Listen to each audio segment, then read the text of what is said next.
Cara, o Edo Tensei foi essencial para o Obito na Quarta Guerra Ninja. Somente seu exército de Getsu branco não seria o suficiente para parar a Aliança Ninja e nem mesmo o Naruto chegando na Quarta Guerra Ninja. Ele seria humilhado completamente, mas teve um aliado muito importante que era o Kabuto, juntamente com seu exército de Edo Tensei, que são basicamente mortos-vivos, com chakra imortal e um corpo imortal, que só podem ser derrotados se o usuário desfazer o Edo Tensei ou se forem selados por algum jutsu de selamento. É muito roubado. Mas ainda bem que o Kishimoto não chutou o balde com esse jutsu, porque ele não trouxe alguns personagens que com certeza, se tivesse trazido, a Aliança Ninja teriam perdido. Não acredita de mim? Então vem comigo hoje conferir quais personagens o Edo Tensei não trouxe, ainda bem, na Quarta Guerra Ninja, para vocês, mas antes se inscrevam e deixem as notificações ativadas. Já vamos começar aqui chutando alto com o Shisui Uchiha. Sim, o Shisui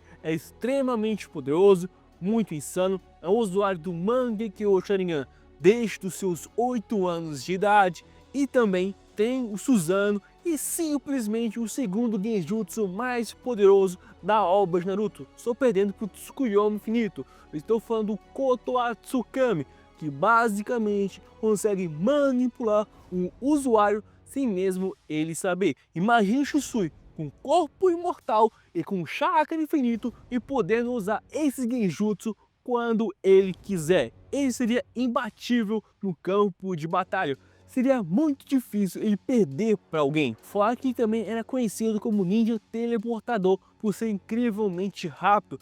E as pessoas na guerra, quando estavam enfrentando ele, falam assim, mano, viu o Shisui é pra fugir. Imagine esse cara com um corpo imortal e chakra infinito. Então por que o Kabuto não trouxe esse cara? Era a vitória na certa. Porque simplesmente o Kabuto não conseguiu achar os restos mortais ou algum DNA do Shisui para trazer ele de volta. Foi uma baita desculpa do Kishimoto para não trazer um personagem tão quebrado e tão forte assim na Quarta Guerra Ninja. E o mesmo caso, entre aspas, aconteceu com o Jiraiya, que também não foi trazido para o Web Tensei do Kabuto. E seria muito insano ver o Jiraiya enfrentando a Tsunade, enfrentando Naruto no seu modo MKU, até mesmo MK2. Seria muito da hora ver o Naruto reencontrando o Jiraiya no Edo Tensei, o Jiraiya usando o seu jutsu, usando o modo sábio. Seria insano de se ver. Se o Kishimoto não quis tocar nesse assunto e falou que o Kabuto não conseguiu encontrar os seus restos mortais.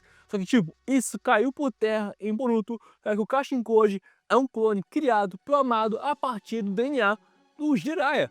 Se o Amado conseguiu achar, por que o Kabuto não conseguiu? Obviamente, ou é fruto de roteiro, ou é simplesmente uma desculpa do Kishimoto para não trazer o Jiraiya de volta na Quarta Guerra Ninja. Eu achei um erro, mas tudo bem. E o outro também que não foi trazido de volta porque o Kabuto não conseguiu encontrar os restos mortais ou com DNA, isso até que faz sentido, é o próprio Kizami. Se o Kizami é extremamente poderoso, era a dupla do Itachi, tinha essa errada, tinha aquela transformação de tubarão, era um ótimo e excelente usuário de estilo água, fazia parte dos 7 espadachins da névoa, depois entrou para Akatsuki. Então por que o Kabuto não trouxe o Kisame de volta, já que ele trouxe a maioria dos membros da Akatsuki para o campo de batalha através do Edo Tensei? Porque simplesmente, como eu disse, ele não achou seus restos mortais, já que o Kisame usou um jutsu de invocação, então trouxe vários tubarões e acabou devorando, não deixando mais nada para o Kabuto trazer de volta. Então realmente não tinha como trazer o cara, infelizmente. Seria muito insano ver o Kisame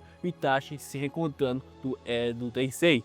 E essa aqui eu achei uma falta de respeito do Kabuto não ter trazido ela de volta. Eu estou falando da Konan, uma das Konohachis mais insanas que deveriam ter mais respeito e mais reconhecimento pela fandom de Naruto. A Konan é extremamente forte e poderosa, uma baita estrategista. Ela levou a sério que o Batman dizia, que o preparo é tudo. Ela foi a única ninja que somente utilizando seus poderes, sem poder de Sharingan, Susanoo, Bakugan, nada, conseguiu quase derrotar o Obito. Só não derrotou porque o roteiro não deixou. Ela utilizou simplesmente uma estratégia de 10 bilhões de papéis explosivos para derrotar o Obito. já que a Kamui dele só durava 5 minutos. E era uma das poucas personagens que sabia disso e simplesmente quase conseguiu derrotar ele, já que a explosão durou 10 minutos, mas o Obito tinha um Izanagi e acabou com ela. O Kabuto deveria ter trazido ela de volta por esse feito, ela foi muito insana, mas a gente não sabe o motivo dele não ter trazido ela de volta. Vacilou por conta disso e perdeu a guerra. Brincadeiras à parte, vamos pro próximo. O Maitudai, que é o pai do Gai, é extremamente poderoso. Ele também não sabe ninjutsu e ninguém jutsu, mas ele sabe algo que supera esses dois com tranquilidade. Eu estou falando dos 8 portões internos. O Maitudai passou isso pro Gai, que usou contra o Madara, foi muito épico, mas ele também usou os 8 portões internos, mas foi contra os 7 espadachins da névoa, deixando só 3 vivos. Ele sozinho eliminou 4 espadachins da névoa, que eram extremamente poderosos. O cara era muito roubado. Imagine tendo um corpo imortal e podendo utilizar os 8 portões internos sem ter a preocupação de morrer no processo, já que esse é o risco de usar o 8º portão. Se você usar, vai ficar incrivelmente poderoso, vai bater de frente com o Madara, mas vai morrer no processo. Mas com o Edo Tensei, isso não seria problema, mas isso seria uma baita de uma furada para o Kishimoto trazer para a 4ª Guerra Ninja. Seria muito difícil para o Maitudai, seria um problema para o roteiro. Acho por isso que o Kabuto e não o Kishimoto quis trazer esse cara de volta, que é extremamente poderoso. E falando do pai do Gai, temos também o pai do Kakashi, o Sakumo Hatake, que era considerado mais forte que os 3 Sennin lendários, que são Tsunade, Jiraiya e Orochimaru. O cara era considerado mais forte que esses 3, é extremamente respeitado no mundo ninja inteiro, só que infelizmente a gente não sabe os seus jutsus e nem mesmo os seus feitos. Só temos citações como essa. Seria uma baita sacada do Kishimoto trazer esse cara, ter mais interações com ele, para ver o seu jutsu e tudo mais, ele enfrentando o próprio Kakashi.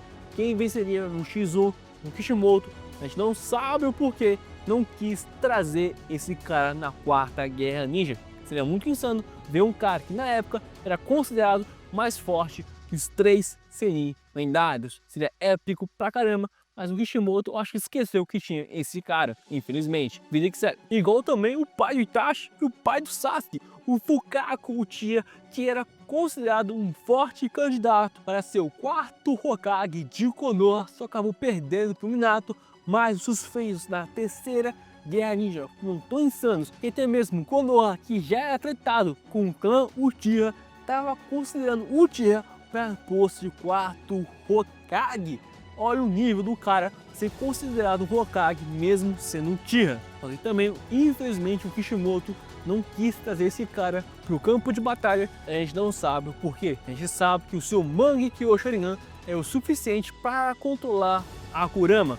Só com citações, obviamente. A gente não sabe se isso era verdade, mas muitos diziam que se o clã Uchiha soubesse que o Fukaku tinha um Mangekyo Sharingan tão poderoso que era capaz de controlar a Kurama, o clã Uchiha ia pressionar ele para roubar a Kurama de Konoha.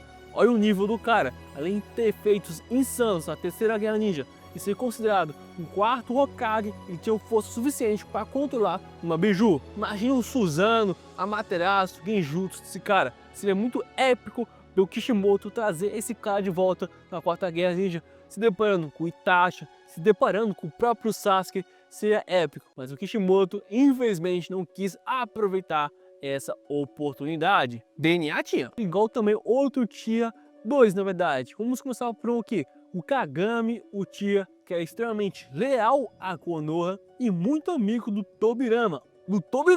Que achava que o Uchiha bom é o Uchiha morto e estava do lado do Tobirama. Ele poderia ter um Mangekyo Sharingan? Poderia, deve ter um Mangekyo, mas a gente não sabe mais nada sobre esse cara. Só que ele era amigo do Tobirama, que odiava os Uchihas, tá ligado? E infelizmente o Kishimoto não quis trazer esse cara de volta. Igual também o irmão do Madara, Izuna Uchiha, que vivia em tempos de guerra e acabou sendo morto pelo Tobirama. Mas imagine o Izuna enfrentando o Tobirama novamente, o Izuna fazendo dupla com o Madara. Olha que louco seria isso, os 2 Uchihas mais fortes da sua época lutando lado a lado. Seria épico pra caramba, mas o Kishimoto não aproveitou essa oportunidade, deu um miguezinho e deixou essa baita oportunidade passar. Trouxe o Zabuza, mas não trouxe Izuna, nem o Kagami Uchiha. igual também 2 membros do clã Uzumaki, e seria uma ótima sacada Kishimoto explicar como o clã Uzumaki desapareceu e também como esses 2 ninjas poderosos do clã Uzumaki morreram e as suas habilidades. Vamos começar aqui com a Mito Uzumaki, que era a esposa do Hashirama e é conhecida nos feitos de selamento. E também é a antiga Jinchuriki da Kurama, antes da Kushina.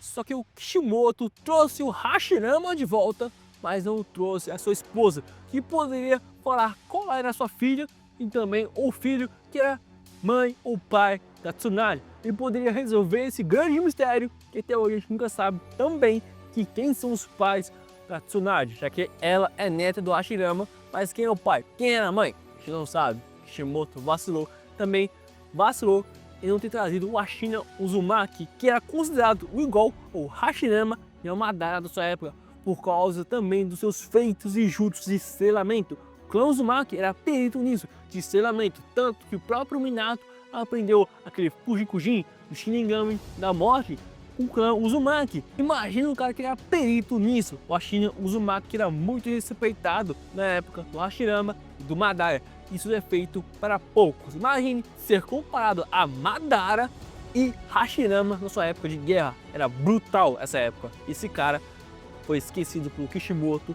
Só tem uma citação dele e nunca mais apareceu. Igual o desaparecimento do clã Uzumaki. Pô, Kishimoto, tá vacilando, hein? E para finalizar, o Kabuto poderia fazer um fanservice para nós, só para zoar com a cara dele, do Orochimaru. Sim, imagina o Orochimaru que gostava de manipular as pessoas, brincar com as pessoas, fazer experimentos nelas. Imagine ser manipulado e controlado pelo Kabuto. Nossa, ele é épico pra caramba. Imagina assim: ei, mestre Orochimaru, te superei, agora você vai me servir. Antigamente eu te servia, agora quem vai me servir é você. Imagine o Orochimaru ao lado do Jiraiya lutando contra a Tsunade. Nossa, que épico seria, hein? Imagine Sakuma Hatake, Orochimaru e Jiraiya L3C.